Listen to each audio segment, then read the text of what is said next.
Hey everyone, welcome to Write This Down with Dot Bowen. My name is Cara. I am Dot's daughter. And every week we sit down together and we have a conversation about the Lord, about scripture, or what God might be teaching us. And we said that we were going to go into listeners' questions, which we are. But we actually decided to pause on that. And we are going to take a little break, but we're going to be releasing some reruns for the next few weeks. And when we come back to answer your questions, we're going to be doing things a little different. I guess I could hint a little bit at it that we'll be more face-to-face in our conversations. So we're making some changes that we're really excited about. So because of that, we're going to take a little break. And in this first rerun, we actually chose this week and next week's episodes to rerun first because they were probably our favorite conversations. And they were, funny enough, you guys' favorite conversations as well. But it was the conversation that we had talking about my story. And it really was my mom and I story together in our relationship. So we aired this probably about a year and a half ago, but even if you did listen to it, we would love for you to join in the conversation again because, maybe the Lord will have something new for you. So we would love for you to pull up a chair and join in our conversation.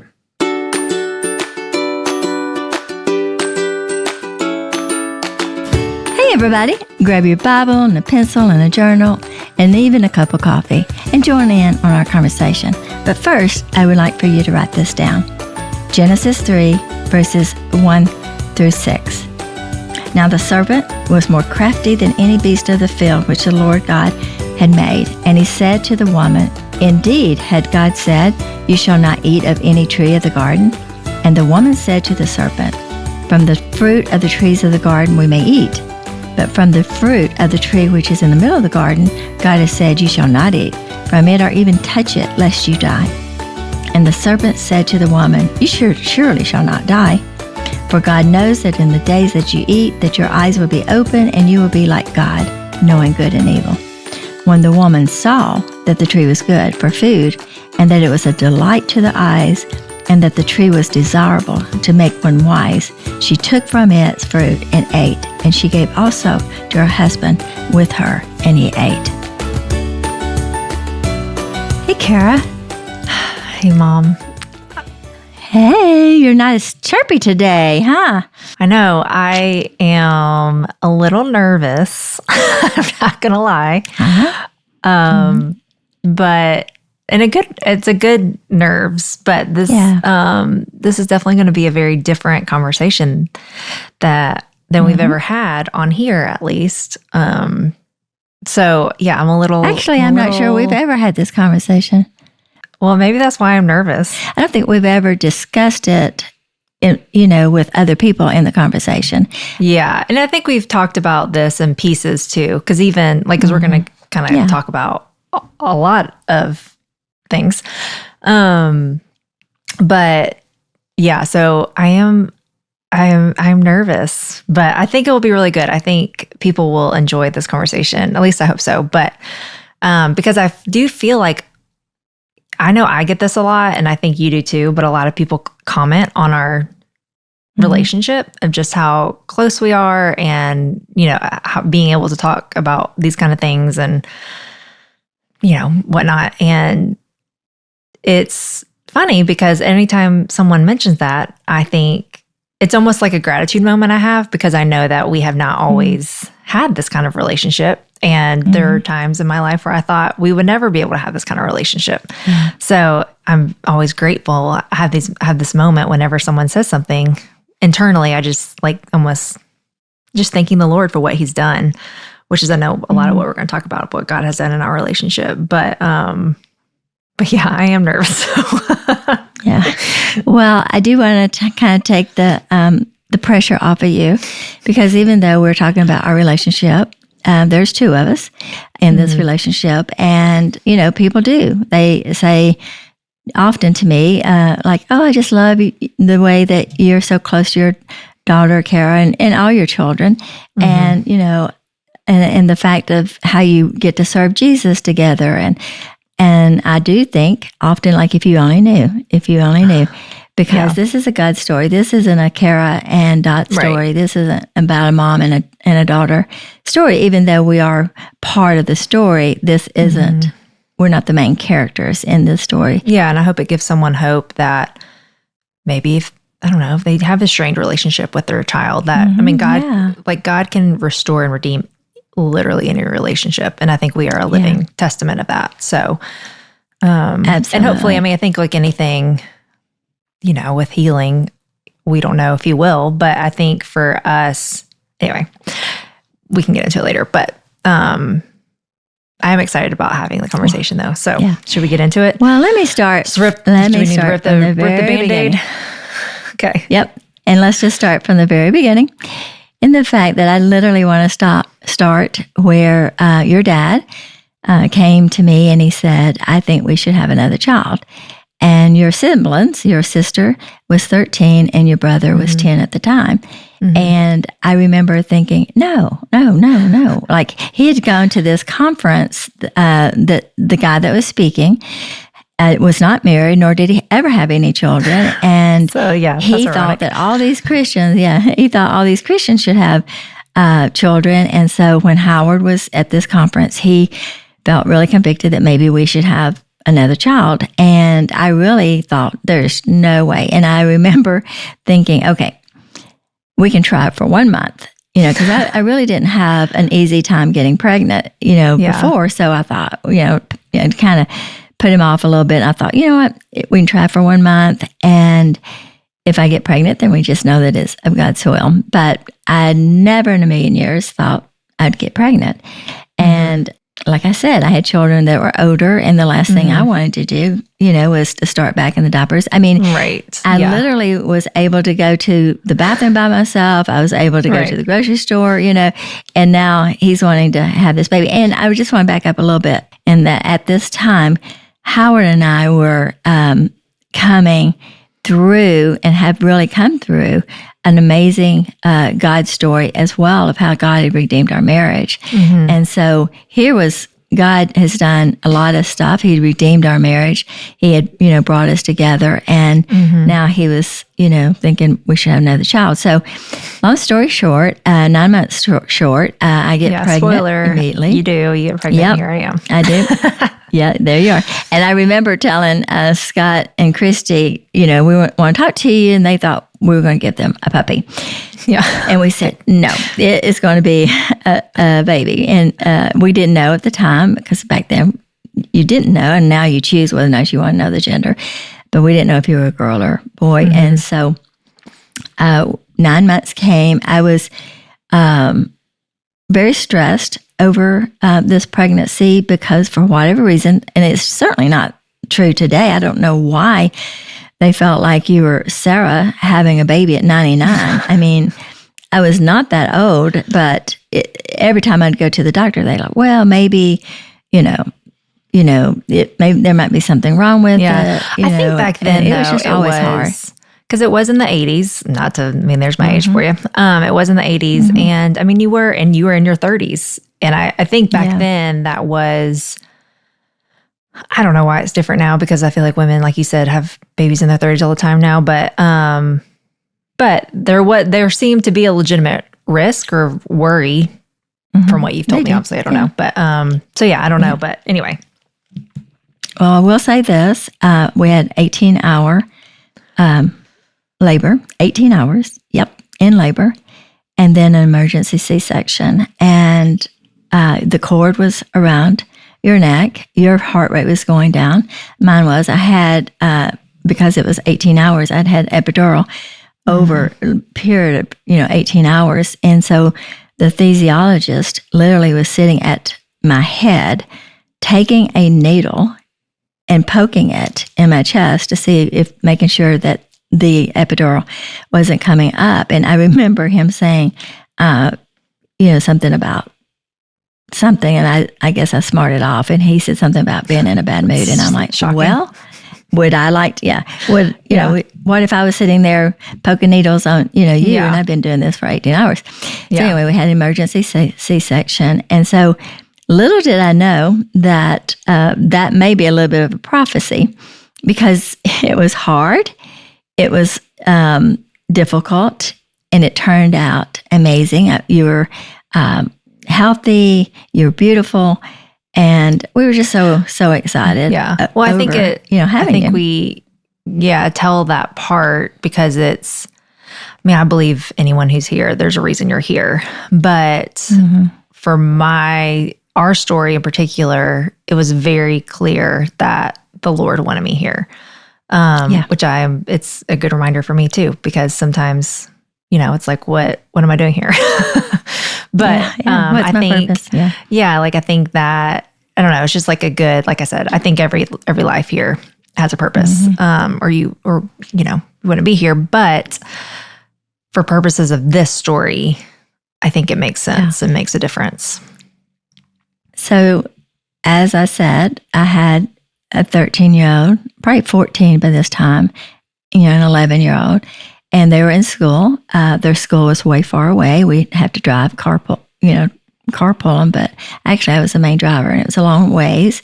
They were active in, a lot of things, and so I'd stay at school, and I was really involved, teaching youth and stuff. So basically, I spent a lot of time with Christy and Scott, and you stayed with your dad a lot. There would be times your dad would bring you to wherever we were, and I was like, "Oh my!" Did he let me dress myself a lot? Out?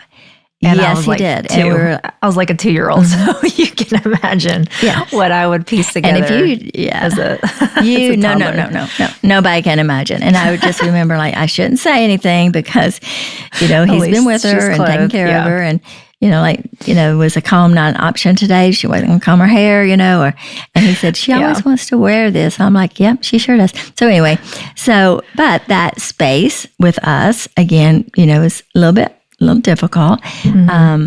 School started. You started into school again. You're almost like an only child, and you're almost like the firstborn, and then you're almost the baby. And it was just a lot of things. It was Christy, and I think she thought she had another child, and she mothered you and wanted to mother you and take care of you and dress you. And Scott, he just wanted you. I felt like I had 2 moms for most of my life, good or bad. But, and it was great.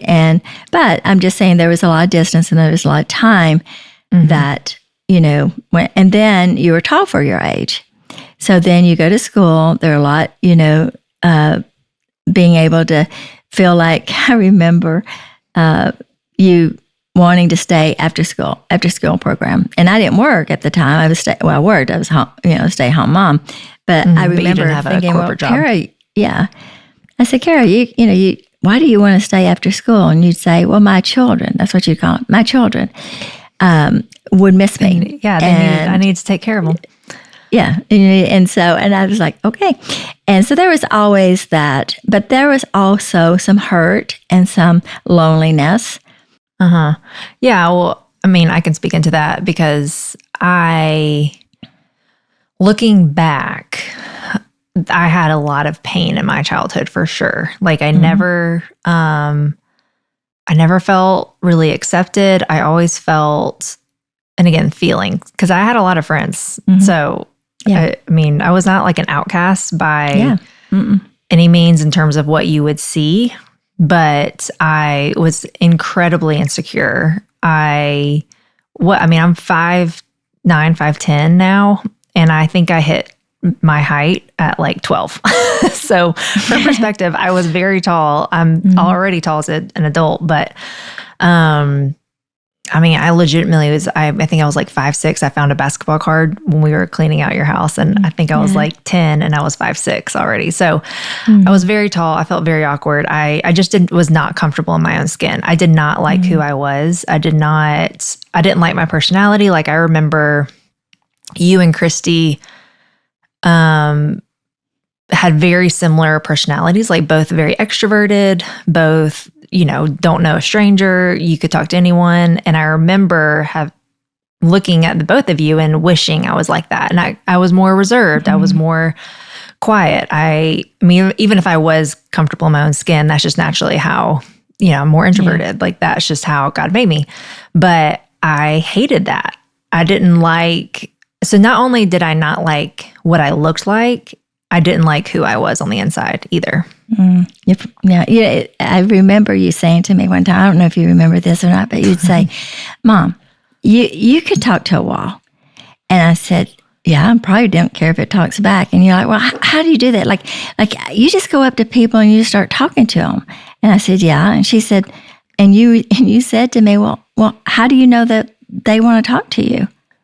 And I remember thinking, well, I never thought of it. And I said, well, I never thought that they didn't. And you're like, you never thought that they didn't want to talk to you? And I'm like, never crossed my mind. I assumed they didn't want to talk to me.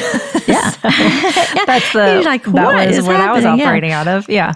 And that was a very, very real. And now we laugh about, because I'm very, I feel like we were telling this story, and when we get really into the meat of it, telling it from a healed perspective as well. I see, and I was not, I was never chosen for anything. I remember dance after dance. I even high school, middle school dances, everything, sitting on the sidelines, no one ever wanted to dance with me. I just, because the guys were 5'2".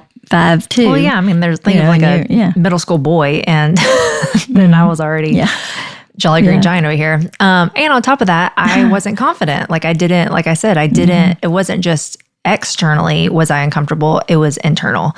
Right. And that carried through a lot of years. And what I didn't know at the time, in hindsight, is that the enemy was setting me up. And a lot of, I didn't know, and again, this is where I know now as an adult, how I'm wired, and I am such an internal processor. And again, goes very different. You and Christy are the most external processors I know. Yeah. And so, I remember you would say how was school? And I would be the kid and be like, it was good. Because I didn't, I don't know what else to say. So I say that to say, I didn't know how to express what I was feeling, because I didn't know what I was feeling. I didn't know I felt so uncomfortable. I just knew there's something that wasn't, I knew I wasn't probably super confident, but I could not. So I was suppressing everything, but I also didn't know I was suppressing everything. And I don't even think you knew to even know that I was suppressing everything, because I put on a front, unintentionally probably put on a front. I'm sure you thought I was going through, especially in high school, typical high school insecurity things, but it is hard as a mom. Yeah. It is hard as a mom to see your daughter cry over not being picked. You didn't want to go to the dances because you said nobody's going to dance with me. Now, I will have to say, there's a strong thing about feelings and truth, because you would tell me you had no friends, and then I would take you to carpool, and everybody would, Cara, come running out. And then whenever I went to school, even in high school, when I would go, everybody talked about how much, how wonderful you were and stuff like that. So it isn't necessarily that reality is not, sometimes it's not what we feel. Our feelings aren't always what is true in reality. But it didn't matter if I really knew the truth and knew that you were loved, and a lot of people enjoyed being with you. And yes, you were an extrovert, but you did always want to be around people. That's why you wanted to stay, after school, because, again, remember, your siblings are a lot older. So you're really a baby, but you're really the firstborn. You're really, the third, but you're really almost like the only child.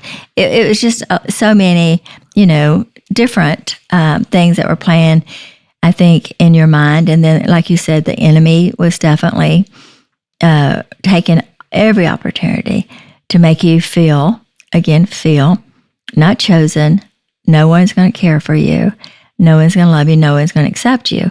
And even though you were with friends and you had friends, I don't think you ever felt like you had them. Oh, no.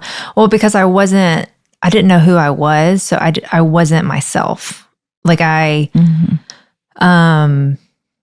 always felt like I had to perform or to be a certain way. And I felt that even at home. I felt like this is who, we I grew up in a very, very strong Christian, and I had a lot of eyes on me because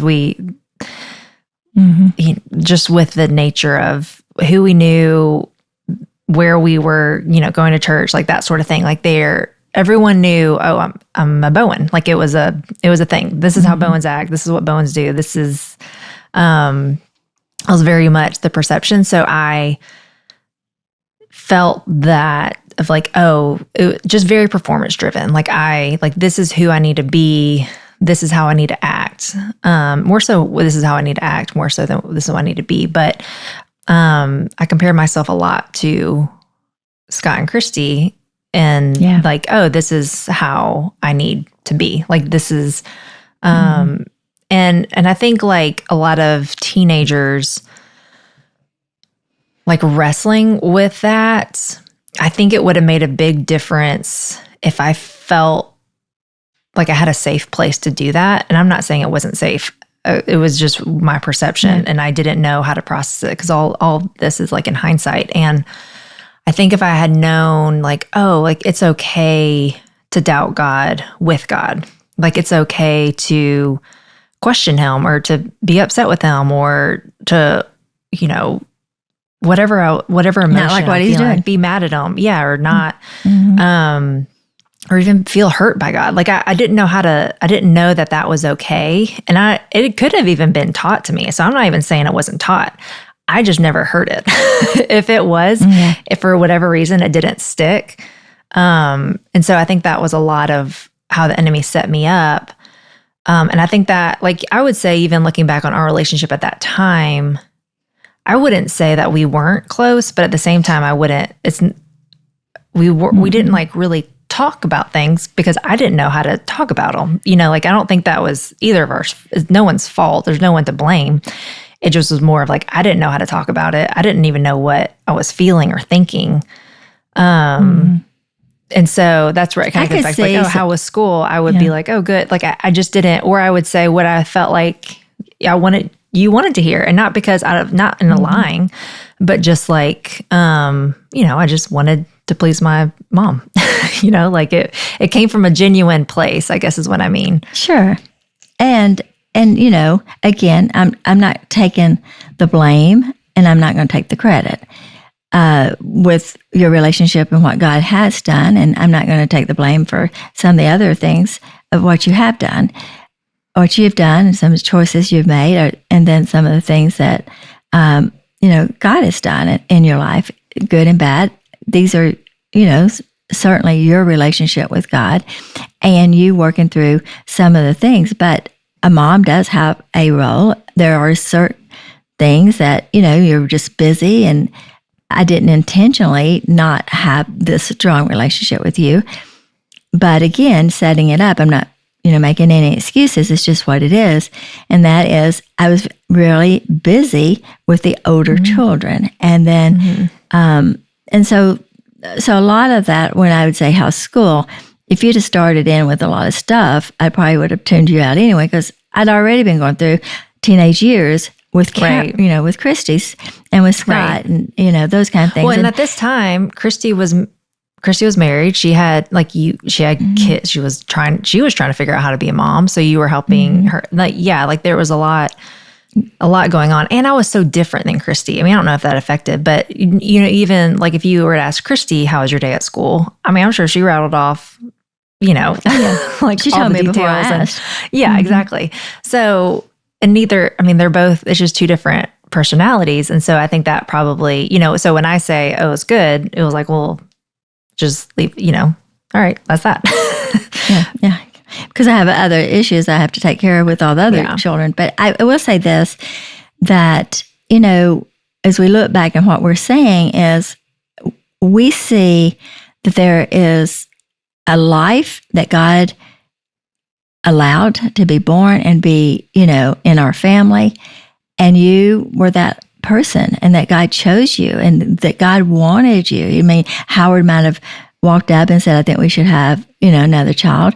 But it was God that brought you into this world. And I almost lost you.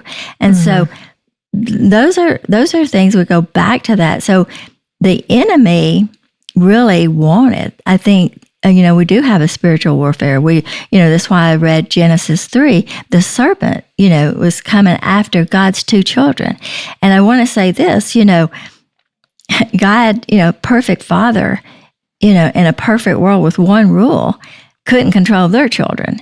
And so I always think back about how, unless God steps in and changes a life, unless God steps in and reveals a lot of things to you, no matter what I said to you, or no matter even what you had said. I mean, this was a journey that God was drawing you closer to Him, and the enemy was trying to draw you away from Him.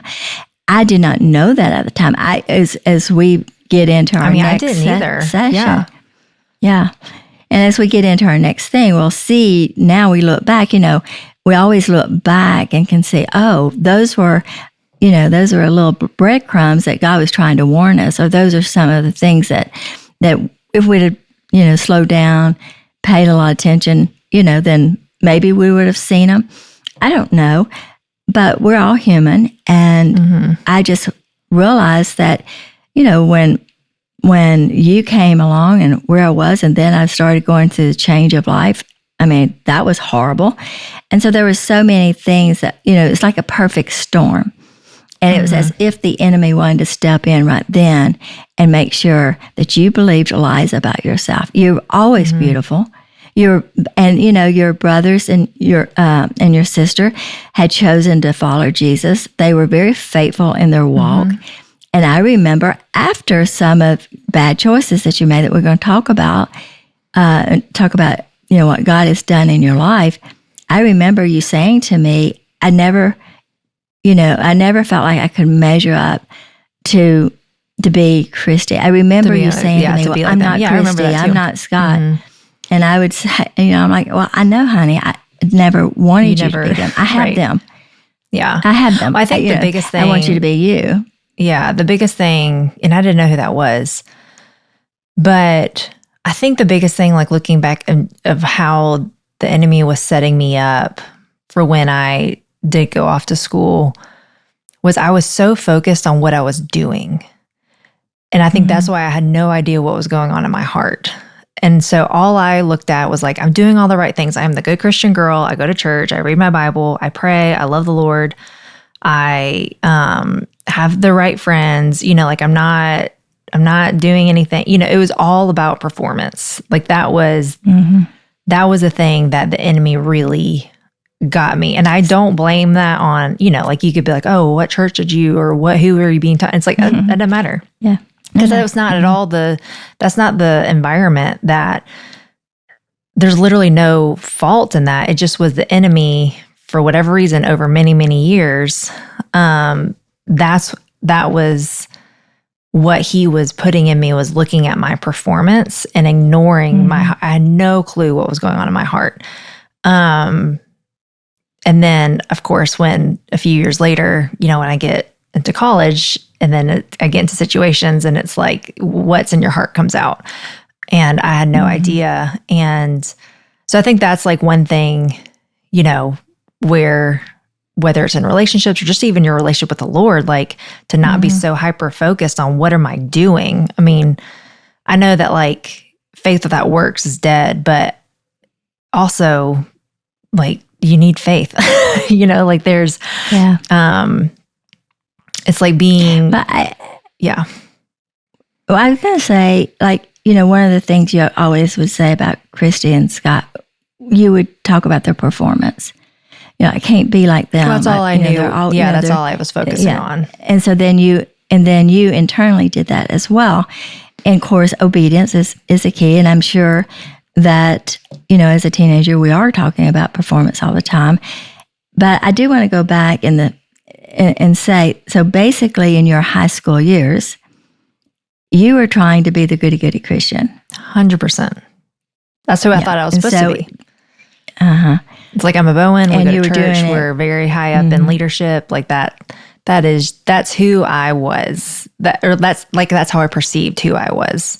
So basically you were using God to run from God. 100%. Using God. I'm a Christian. I go to church. I'm in the youth. I go to all of the church camps. I do, all those things. But yet your heart Well, I wanna talk about that a little bit. it led to a very entitled heart because I felt like I'm doing all the right things. So it wasn't necessarily using God to run from God. I know that's what I was doing, but it was more, I was using God to get God. I wanted to try to get God to do what I want him to do.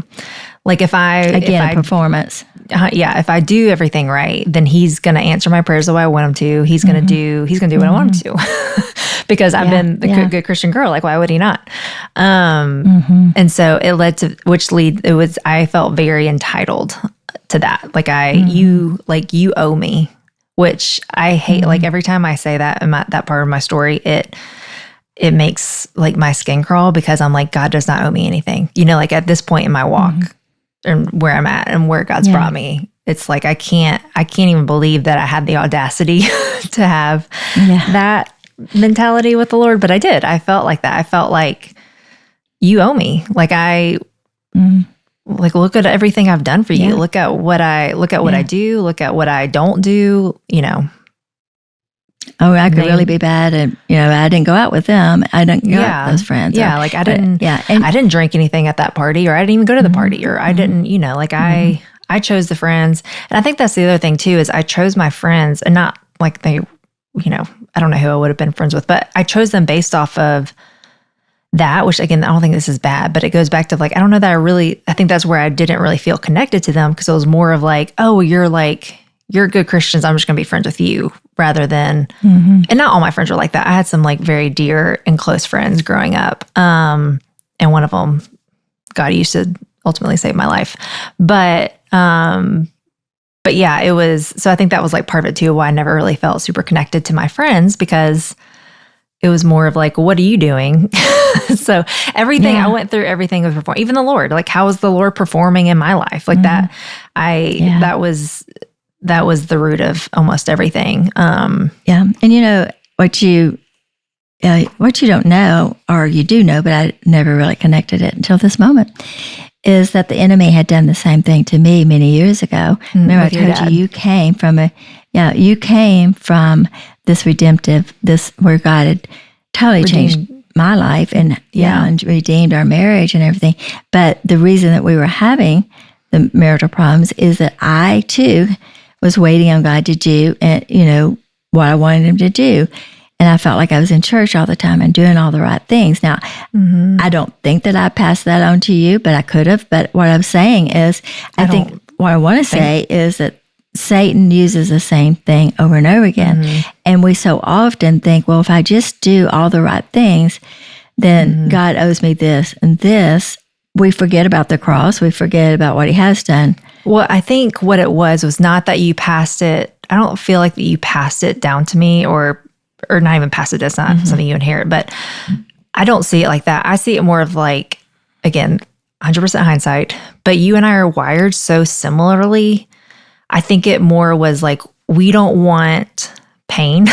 We don't want anything to go wrong, or we don't, and so I see it more as like, I think we were just wired so similarly that the enemy used the same tactic on both of us because he knew, just observing us. I mean, he doesn't know our hearts, but just observing us, he saw like, okay, like I have this tendency, to whatever, like kind of look at that so that we can, if we do everything right, then everything will go well. We don't have to deal with pain, or we don't have to deal with uncomfortable. We don't have to deal with, whatever.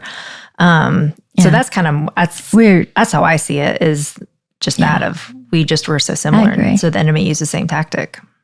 And I think too, again, it is easy to have the wrong view of God, which is the wrong view of God, in the fact that if I do things and do all the religious things, then God owes us. Instead of looking at God as a loving God and not a Santa Claus, it's not like I give in my list and he's supposed to, fulfill them and things like that. It's just, it's hard. And I know that the world plays into that. We live in a world where performance is everything, what we look like, what we have and everything. So now the enemy is taking, not only our view of God, but the world's view and kind of putting an emphasis on it. It's kind of making our view of God seem normal and right. And I'm not saying that God doesn't bless obedience. I'm not saying God, He's obedience is key. Like you said, if you love me, you'll do what I have. If you have faith in me, you'll do that. I live very similarly now than I did when I was in high school in a lot of ways, but my motivation is 100% different.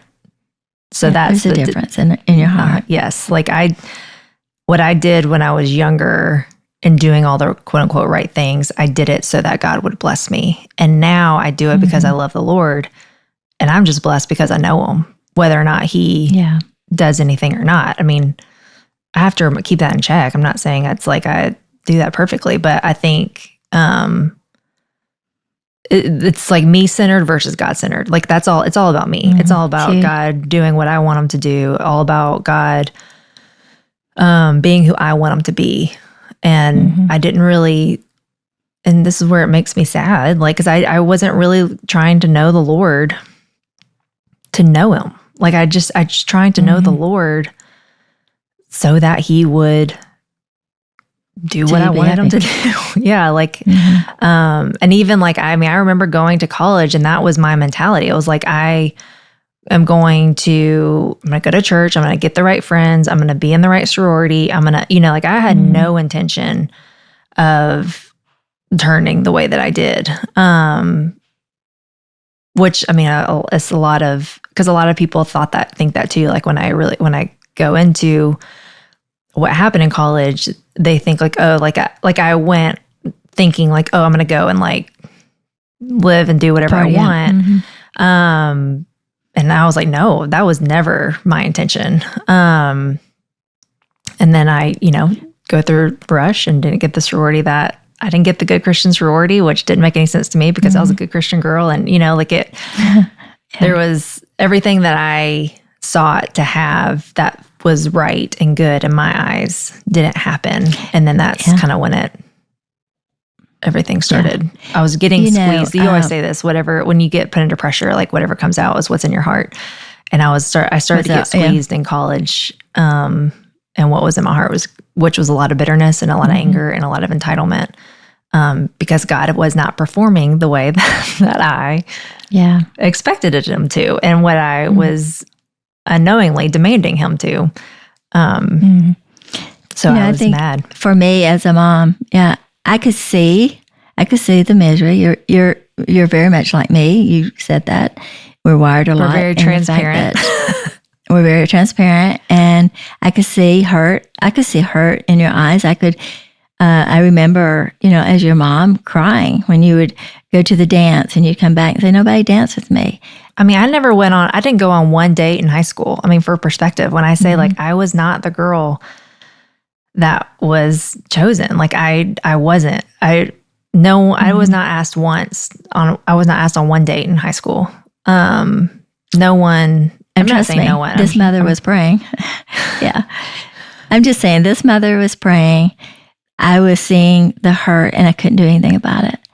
I didn't know at the time that Satan was setting you up. I was just a mom that wanted your daughter to be happy. And you would tell me, like, Mom, nobody wants me or nobody's chosen me. And I'm like, honey, you're beautiful. They're insecure. They're jealous, all these things. In the meantime, I'm on my knees. And I'm praying, God, just let somebody ask her out. Let her, have a date. Let her, these things. And as a mother, I wasn't aware that Satan was about to give you some choices that these feelings were so strong that would cause you to go down that path. I didn't know that. I didn't know what was ahead of you. But I knew enough. I knew that you were hurting, and I knew that life wasn't the way that you wanted it to be. And, just comments and things that you would say, like, I'm never chosen, I'm ugly, I feel fat. I'm like, honey, you're not any of those. Those are just feelings. And even my personality, like, I felt like I was boring. I felt like no one thinks I'm fun, or I don't remember what I would say. Things along those lines. Like, it was... Yeah. I was very miserable And so, internally. yeah. And I don't know that you even knew how miserable you were because you probably stuffed it. I did. But I know I had no didn't. idea. And I, again, you could probably see the pain in your eyes as I could see, but we had no idea what was what in a few years, that unresolved lies that you believed that were never told, that never, revealed the truth. Little did we know that there was going to be some big choices in your life that you were going to draw from all of those lies you had embraced to be true. I didn't know all the lies that was going in. I could see the pain. I could see the hurt. And I remember you saying, Mom, I've just been praying for Christian friends. I'm like, honey, I'm praying for Christian friends for you too. And unfortunately, Christian friends are people. And they would disappoint you. And it makes it harder when they're friends. And then you would hear that this group of people got together and then they didn't invite you and all these things. Oh my gosh. So I can't even imagine. It was a really hard time. If I had social media back then, I don't even know what would have happened. Oh, no. But well, we wouldn't be having to write this down. Yeah. But yeah, I was being set up for sure. Mm-hmm. And this mother is praying very hard. I could sense some things, but I didn't know exactly what the enemy was doing. And I certainly didn't know what God was doing. And I certainly didn't know what God was going to allow you to go through that pace. With Adam and Eve, God said, don't do it. And then he walked away. And I'm like, why aren't you standing in front of that tree, jumping up and down, going, don't do it, don't do it, don't do it? Mm-hmm. But God gave them a choice because he loved them and he wanted them to choose him over, disobedience. And so we don't realize that, when I think about Eve seeing that tree always, that wasn't the first time she saw that tree, but now Satan has got her. And there's a longing because it says that she looked at it and she desired it. She desired something God had said no to. And this was way before she really took it. It was right before it. And so I think as we see like how you've worked, how God has worked in your life, and then you go off to college with this unhealthy biblical, view of who God is and who you are. I mean, unbiblical view of who God is, and then lies of who, and not knowing who you are, and then wanting godly friends, and then they don't accept you, but guess who does? Friends that are not Christians, they're making terrible choices. And I remember, and we're going to kind of leave it at that right now and come back to it next week. But I remember you saying to me, oh, Mom, these people, they accept me. They're so much fun. They laugh at my jokes. I mean, it's as if Satan had listened to everything you've said and wrote it down and then sent someone that would do exactly what you would think that, you wanted, never knowing that this was going to be one of the biggest mistakes of your life. And I had no idea. And neither did you. Thanks for listening. I'm so glad that you could be a part of our conversation. To continue the conversation, you can find Dot on social media at .bowen or visit her website, .bowen.com. Subscribe, like, and share with your friends, and we will see you next week on Write This Down with Bowen.